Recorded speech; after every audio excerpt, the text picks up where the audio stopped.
नमस्कार मित्रांनो, इंजिनिअरिंगचे ॲडमिशन असो किंवा डिप्लोमाचे ॲडमिशन असो, या प्रत्येक ॲडमिशनसाठी महत्त्वाचं पूर्ण असतं ते म्हणजे कट ऑफ, स्ट्रॅटेजी आणि प्लॅनिंग.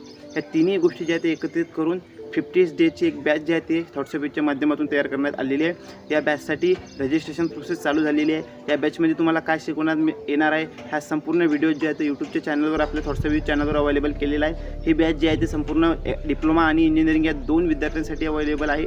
इंजिनिअरिंगच्या ॲडमिशनपासून तर त्यांचा पेपर रायटिंग स्किलपर्यंत आणि डिप्लोमाच्या सुद्धा ॲडमिशनपासून तर त्यांच्यासुद्धा पेपर रायटिंग स्किलपर्यंत पूर्ण सेमिस्टरपर्यंत त्यांना 4 वर्षाची इंजिनिअरिंग कशाप्रकारे क्रॅक करायची आहे आणि तेच डिप्लोमाचे सुद्धा त्यांना 3 वर्षाचा डिप्लोमा कशाप्रकारे क्रॅक करायचा आहे या सर्व स्ट्रॅटेजीचं प्लॅनिंग आणि ॲनालिसिस स्किल जे आहे ते या व्हिडिओच्या माध्यमातून आणि या कोर्सच्या माध्यमातून तुम्हाला सर्वांना माहिती करायचं असेल तर विद्यार्थी मित्रांनो लगेच आपली चालू झालेली बॅच जी आहे ते भविष्य बॅच जी आहे ते 15 डेजमध्ये तुम्हाला संपूर्ण कव्हर केलेली आहे. काही विद्यार्थ्यांनी जे अजूनपर्यंत रजिस्ट्रेशन केले नाही आहे तर सर्व विद्यार्थ्यांना माझी सूचना